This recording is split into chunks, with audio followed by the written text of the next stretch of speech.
Bienvenidos a Español 3B. Yo soy tu profesor, richie-zavaleta, y es un gusto estar aquí con ustedes hoy. So let's get started with Spanish 3B. This is Unit 1, and this is the lecture for Unit 1. We are starting with repaso, so you're going to learn about where pronouns go.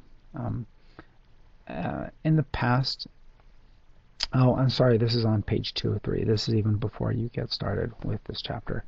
In the past, you've learned that pronouns go in front of the conjugated verb. I want you to remember this. Almost always we put our pronouns in front of that conjugated verb. Like, for instance, no me estoy aburriendo. No me estoy aburriendo. I'm not bored. I'm not getting bored. Definitely, you're not getting bored, right? Never get bored with class. So, in that instance, no me estoy aburriendo. Pronoun goes in front. Now, in your book, you'll see 5 bullet points. Here's where it goes in this case. Here's where it goes in this case. I don't want you to get too confused with this because I think they make it more confusing than it should be. Essentially, that pronoun is going to go in front of the conjugated verb. Especially when there's a no in front of it. It's going to go after that no. So, no me estoy aburriendo. I'm not getting bored, for instance. The one exception to this is when we're giving a positive command. Okay? And you may have heard this when a teacher says something like, siéntate, sit down, okay? Or despiértate, wake up. I don't know if teachers ever say those things in your class. Hopefully they don't. But if they do, you may realize that that te goes on the back. So if we're giving a positive command, we're going to put that te in the back. Despiértate, okay? Siéntate. Instead of te sienta, okay? Instead of te despierta, we put it in the back. Just for those affirmative commands. If there's two if there's two verbs together, we can still put that pronoun in front of the conjugated verb, or we can put it behind the second verb. It's a choice you have. That's all. And that's you'll see everything on page 2 or 3 as you do your homework. The next thing we're going to talk about are the perfect tenses. The present perfect and the past perfect, or what they like to call the pluperfect. It's a great grammar term, so you can learn that. Let's look at the present perfect. You're going to review a verb called haber. Haber is a verb to have, but it's a different to have than you've used before. Okay. Now this is review, so hopefully you remember this. But the verb tener it means to have. Like yo tengo un hermano. Okay, yo tengo dos niños. All right, that's the verb to have. But the verb haber is the auxiliary verb or the helper verb.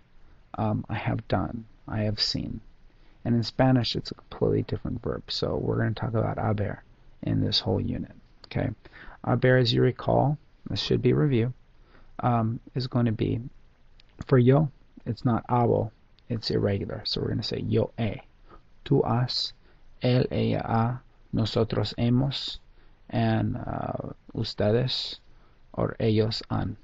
All right, so we've got he has, ha, hemos, han, and that's the verb haber. All right, the second part is the perfect tense, and in English we have all kinds of irregulars. You can say, I have spoken, I have walked, I have done. Oh my gosh, so we have an en in there, we have an ed in there. And then we have I have done, I've ran. In that case, there's no ed or en. Thankfully, you already know the English. It's great for you. And in Spanish, not that hard. In Spanish, if it's an AR verb, we take that AR off, and we add an ado on the end. Yo he, I have, like we talked about before. Yo he caminado. Okay, I have walked. Okay, yo he hablado. Yo he bailado. Okay, these are your basic AR verbs. All right, for IR verbs and ER verbs, not too much different. Do you remember what those are? It's like a children's video. I'll wait for you to respond, as if I could hear you. Okay, so for these we say we say ido on the end for ER and IR verbs. All right, so we can say yo he comido. All right. For comer. What's another one we could do? Venir. Yo he venido. Okay. Now we have some irregulars. So there are some irregulars, of course. So you'll find a lot of irregulars on that on page 214 there. You'll need to learn those, okay? These are words like volver, to return. Yo he vuelto, okay? Or devolver, to return something.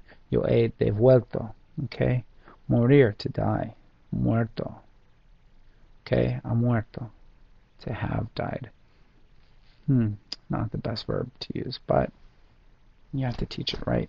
That's the present perfect, all right? Now we're going to talk about the pluperfect, or as I like to call it, the past perfect.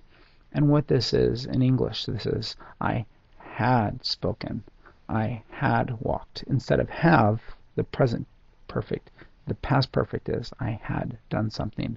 And we also call that the pluperfect, or the pluscuamperfecto in Espanol.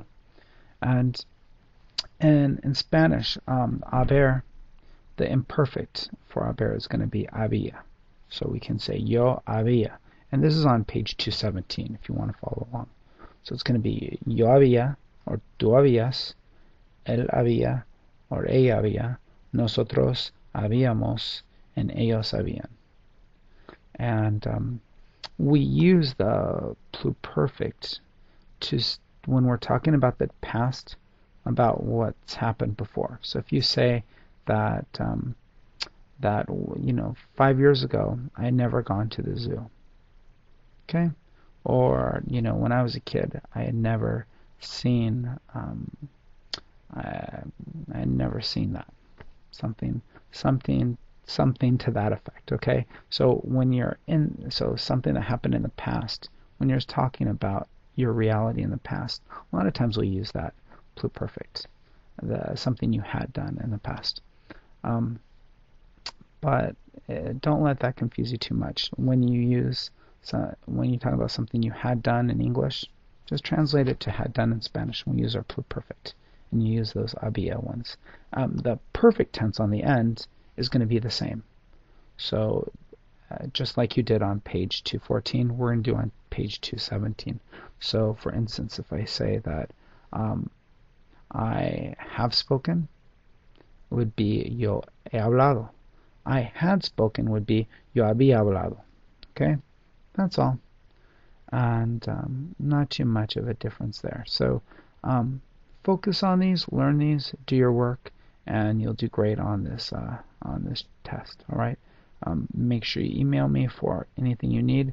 Por cualquier cosa me puedes enviar un email, or también me puedes llamar. Muchísimas gracias, and welcome to the class.